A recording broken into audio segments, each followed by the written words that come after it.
Now, to a media scandal.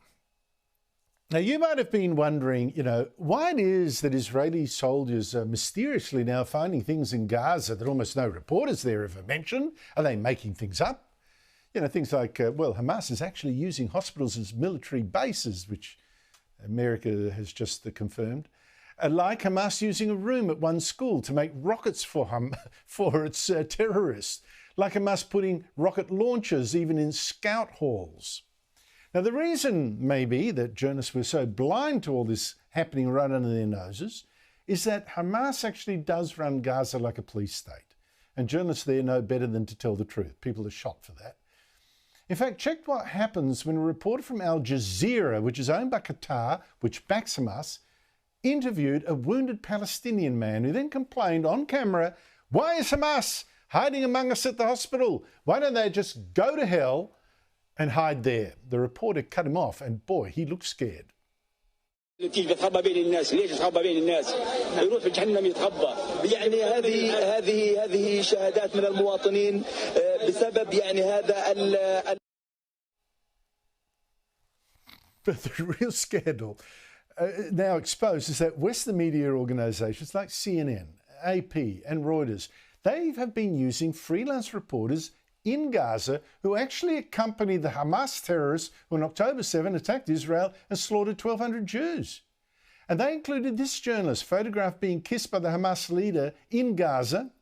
And this is a journalist who was then filmed with a grenade in his hand, getting a lift into Israel for that Hamas attack. And here's the grenade in his hand. And here he is during that attack in front of Israeli tanks captured by the terrorists. Joining me from New York is filmmaker and commentator Ami Horowitz. Ami Horowitz, great to see you again. Look, none of the freelance journalists who went on this attack with Hamas warned Israelis they were in danger. What's been the reaction from the news agencies who actually use these people and their reports and pictures?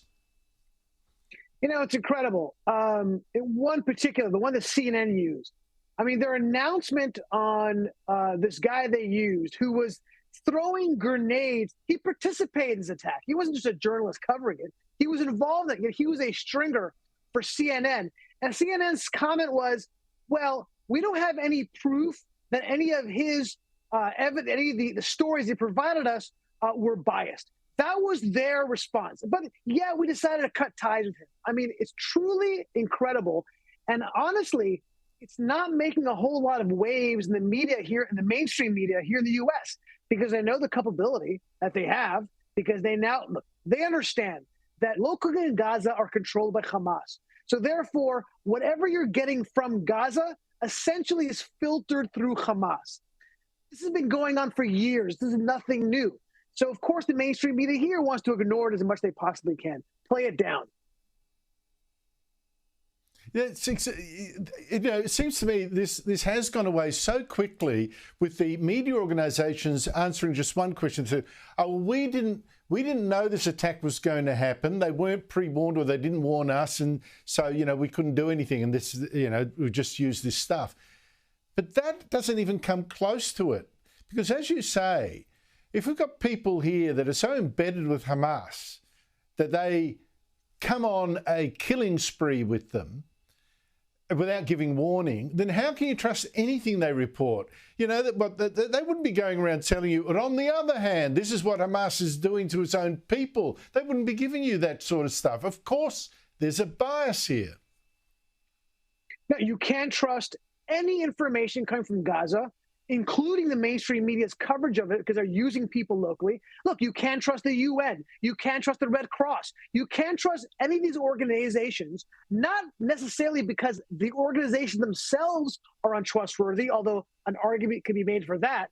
It's because all of their information are coming from people they hire on the ground in Gaza, all who are affiliated one way or another with Hamas. That's just the reality of the situation, including, by the way, the number of deaths that have happened in Gaza. We don't know what the real numbers are. It's impossible to know through the fog of war. So I remember when the hospital was bombed by Islamic Jihad, right? Somehow within minutes, they knew 500 people were dead. And of course, what happened? All of the media reported it as fact. because their stringers on the ground who work through Hamas were giving them that numbers. It's perverse. And it's you're quite right about those figures where they say, well, look, we keep getting told how many children have allegedly been killed, and it usually is about a quarter, maybe a third of the total, which is weird because Israel is actually fighting Hamas terrorists, and you never get a breakdown of how many there are actually young men or men generally. It's just the children, which I think is actually an inflated number. I mean, any child death is a tragedy, but I think the numbers are inflated. I don't get the lack of skepticism. But the media coverage of Gaza army, it gives people the idea that Israel has occupied it. It hasn't, not until this war, not for 17 years.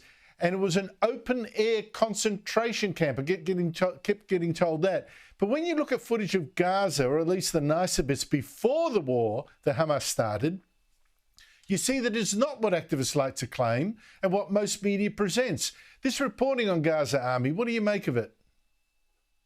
So, okay, a couple things. First of all, Gaza was never occupied. There was not a single IDF troop in Gaza since they disengaged from Gaza, right? That's first of all, like you said. Now, open air prison, first of all, to be clear, only has control over one of its border. The northern border has absolutely no control whatsoever of the southern border. That border could be open tomorrow.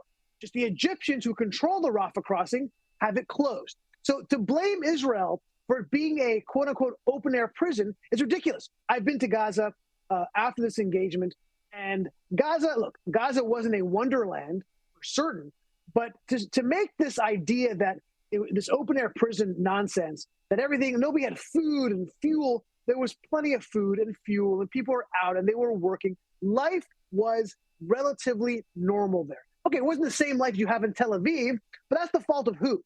That's the fault of the Hamas government, because they were diverting economic flow that was coming into Gaza for use in weapons. Ami, I can't wait for your own film on this war. You were in Israel filming. You're now back in the US. We hope to have some sort of preview at some stage, so let us know when it's on. Thank you so much for your time. Thank you very much, Andrew. Always a pleasure.